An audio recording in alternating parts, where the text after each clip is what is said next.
47 people checked in, 39 checked out, and for almost 6 years, the Harlow Grand Hotel kept that discrepancy buried in paperwork, lost in bureaucratic language, quietly shuffled between insurance claims and legal settlements. Nobody talked about it. The staff who were there that weekend signed NDAs. The local police department released a 3-paragraph statement and never updated it. And the 8 people who didn't walk back out through those lobby doors, their families, are still waiting for answers that nobody seems willing to give. I spent 14 months piecing this together. Court documents, leaked internal memos, interviews with 2 former employees who finally agreed to talk off the record. What I found isn't just disturbing. It rewired something in how I think about the places we trust, the buildings we sleep in, the assumption that checking in means you're going to check out. The Harlow Grand sat at the edge of Kellerman County, one of those mid-range business hotels that looks perfectly fine in photos. 4 stars on the booking sites, a rooftop bar, conference rooms on the 3rd floor. The kind of place traveling salespeople stay, families pass through on road trips, couples book for anniversary weekends because it's cheaper than the city but still feels like a treat. Nothing about it looked wrong. That's almost always how it starts. The weekend in question was late October. A regional pharmaceutical conference had booked out roughly 2/3 of the hotel's rooms, so alongside the usual mix of guests you had around 30 conference attendees, all wearing lanyards, all eating at the same buffet breakfast, all nodding at each other in the elevator, the way strangers do when they're forced into proximity. The hotel was full, the lobby was busy. There were people everywhere, and somehow, 8 of them disappeared. Not all at once. That's the part that doesn't get talked about enough. It wasn't a single event. The vanishings, and I'm using that word carefully, because that is genuinely what the documents describe. Not deaths, not checkouts. Vanishings happened across the span of about 60 hours, Friday evening through Sunday morning. And the terrifying thing is that for most of that window, nobody noticed anything was wrong. The first was a man named Gerald Foss, 52, attended the conference, booked into room 408. His colleague reported him missing Sunday afternoon when he didn't show up for their shared ride to the airport. Security footage showed Gerald entering the elevator on Friday at 11:47 p.m. The elevator doors closed, and that was it. No footage of him getting out. No footage of him anywhere in the building after that moment. The elevator was checked. Nothing in it. No one could explain where the footage went, or more accurately, why there simply wasn't any. That detail got buried in the initial report. He only found it because one of the former employees, I'll call her Diane, kept a personal copy of the internal incident log.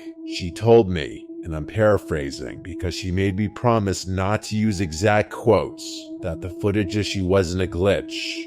She said the security team knew within hours that something was wrong with the recording system in that specific corridor, and they didn't report it to police until Sunday evening, by which point 6 more people had already vanished. Think about what that means for a second.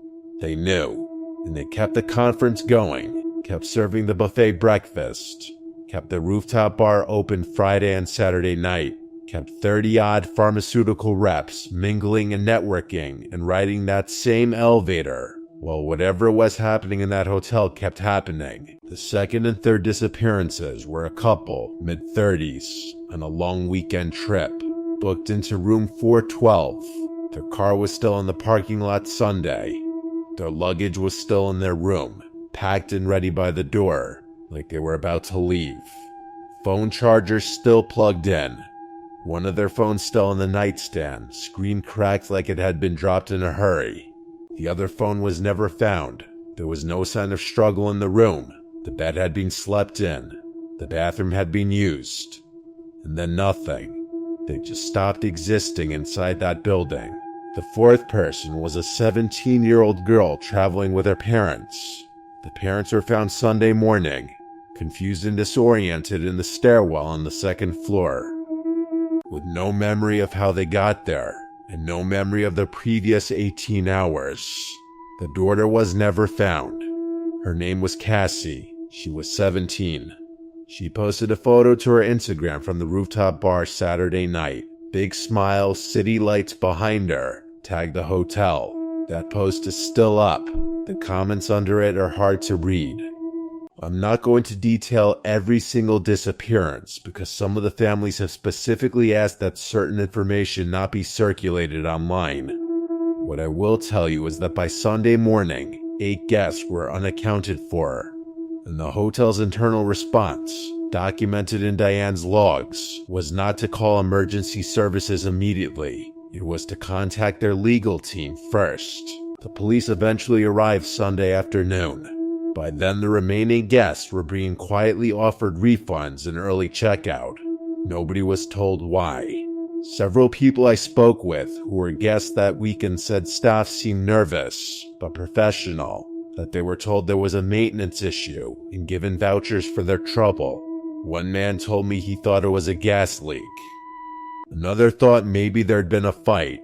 Nobody was told that 8 people were missing. Nobody was given the chance to ask if they'd seen anything. The official investigation lasted about 8 months. It produced a report that, and this is almost unbelievable, concluded that the 8 missing guests had each made individual decisions to leave the hotel without formally checking out, and that their subsequent whereabouts were unknown, but not the legal responsibility of the hotel. The case was reclassified from a criminal investigation to a missing persons matter, split across multiple jurisdictions because some guests were from different states, and essentially dissolved. 2 of the 8 were eventually found. One man turned up 6 weeks later, wandering a rest stop on the interstate, about 90 miles from the hotel. No memory of the intervening weeks. No injuries. No explanation. He was hospitalized briefly, and then discharged. He doesn't speak publicly about it. His family say he's not the same person he was. The second person found was a woman who showed up at her own front door 8 months after the weekend, rang the doorbell like a visitor, and when her husband opened it, she didn't recognize him. She's been in long-term psychiatric care since. Her case file, according to a source I can't name, contains a detail that the investigators flagged and then apparently never followed up on. She kept referring to a room in the hotel, not her own room, a room she described as being below the basement, a room that, according to every blueprint on record, does not exist. The Harlow Grand closed about 2 years after the incident, officially due to a licensing dispute. The building sat empty for a while.